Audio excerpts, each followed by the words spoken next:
नमस्कार। एक बार फिर से स्वागत है आप सभी का हमारे चैनल में। हम सुन रहे हैं डॉक्टर अशोक शर्मा जी द्वारा लिखित सीता के जाने के बाद राम, भाग 6, यह पक्ष भी। ताड़का वध, सीता के स्वयंवर में धनुर्भंग और परशुराम का पलायन आदि बहुत सी घटनाएं थीं जिन्होंने राम को जनमानस में एक पराक्रमी राजकुमार की भांति स्थापित किया था।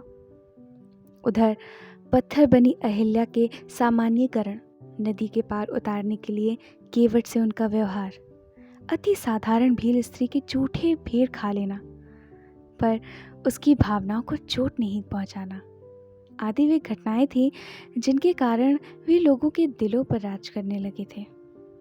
अब रावण और कुंभकर्ण का वध और भारत के दक्षिण तक अयोध्या के प्रभाव की स्थापना ने उन्हें एक प्रभावशाली और प्रबल सम्राट के रूप में स्थापित कर दिया था।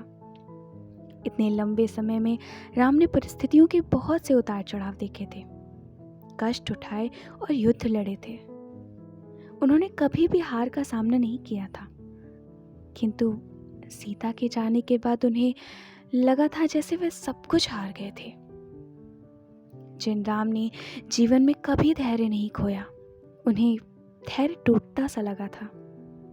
उन्हें लगा था जैसे वे अपनी इस हार पर फूट फूट कर रो लें, किंतु मर्यादाएं आड़े आ गई थी। वे खुलकर रो भी नहीं सकते थे। पीड़ाएं सीने में घनीभूत होकर रह गई थी। लव और कुश से इस चर्चा के बाद राम वापस महल में लौटे तो सीता की स्मृतियों से घिरे हुए थे। वे अपने कक्ष में पहुंचे और खिड़की के पास खड़े हो गए। सामने दूर दूर तक फैला हुआ आसमान था। राम ने उस ओर देखा और आंखों को ऐसे बंद कर दिया जैसे वे आसमान को आंखों में भर लेना चाहते हों।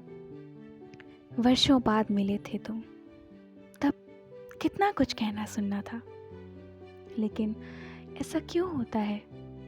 हृदय समय की पदचापें सुनता रहता है और फिसल जाता है सारा कुछ हाथों से। उन्हें याद आया कि सीता के वाल्मीकि आश्रम जाने के बाद जब उन्हें लगा था कि सीता वहाँ किसी कुटी में रह रही होंगी, तब उन्होंने निश्चय किया था कि वे राज्य के सारे कार्य करते हुए स्वयं भी कुटी में ही रहेंगे। और फिर उन्होंने महल के पीछे भाग में एक कुटी बनवाकर उसमें रहना शुरू कर दिया था। वहाँ कुछ साधारण जीवन उपयोगी वस्तुएं थीं और एक साधारण सी चटाई ही उन 12 वर्षों तक उनका बिस्तर रही। यद्यपि सीता का वाल्मीकि आश्रम जाना और राम का अपने कर्तव्य पालन हेतु अयोध्या में ही बने रहना उन दोनों की सहमति से ही हुआ था, फिर भी राम के मन में कहीं न कहीं सीता के इस प्रकार घर छोड़ने और फिर उस अवस्था में उनका साथ ना दे पाने को लेकर गहरी पीड़ा थी। अपनी सारी आवश्यकताओं को कम करके कुटिया में रहना उनकी इस पीड़ा को कम करता था। और अब इस प्रकार सीता के संसार त्याग देने के बाद से राम के मन में संसार के प्रति विरक्ति की भावना भर गई थी।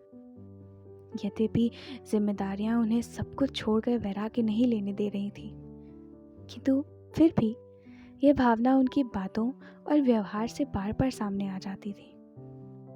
कभी कभी उन्हें लगता था कि उनका मन आसमान में उड़ते हुए एक बादल के टुकड़े की भांति हो गया है, जिसमें किसी भी दिशा में जाने की कोई इच्छा नहीं है। उनके सारे कार्यों के पीछे सिर्फ कर्तव्य बोध रह गया था। विवाह उपरांत जीवन में 2 बार वे सीता से अलग रहे थे। एक बार तब जब वे रावण की कैद में थी और दूसरी बार तब जब सीता 12 वर्ष तक वाल्मीकि के आश्रम में थी। उन्हें याद आया कि जब और जितने दिन सीता उनसे दूर रही, लगभग हर कार्य में उन्हें ध्यान आता रहता था कि सीता होती तो क्या कहती, उन्हें कैसा लगता। राम को बराबर सीता से मिलने की आशा भी रही और प्रतीक्षा भी। उनसे मिलने की कोई भी कल्पना राम के मन को व्यग्र कर दिया करती थी, किंतु अब जब सीता इस संसार को छोड़ चुकी थी, वे भावनाएं भी कहीं खो गई थी और उन्हीं के साथ सारे मोह भी। इस छोटी सी आयु में भी सीता ने रावण की कैद में जिस दृढ़ता का परिचय दिया था, और फिर वाल्मीकि के आश्रम में 12 वर्ष उन्होंने जिस निरपेक्ष भाव से बिताए थे, राम उससे अभिभूत थे। रावण की बात मन में आई तो यह भी ध्यान आया कि रावण स्वयं भी पुरुषों के अन्याय का शिकार एक स्त्री का पुत्र था, किंतु फिर भी वह स्वयं स्त्रियों के साथ अन्याय करने से कभी नहीं हिचका।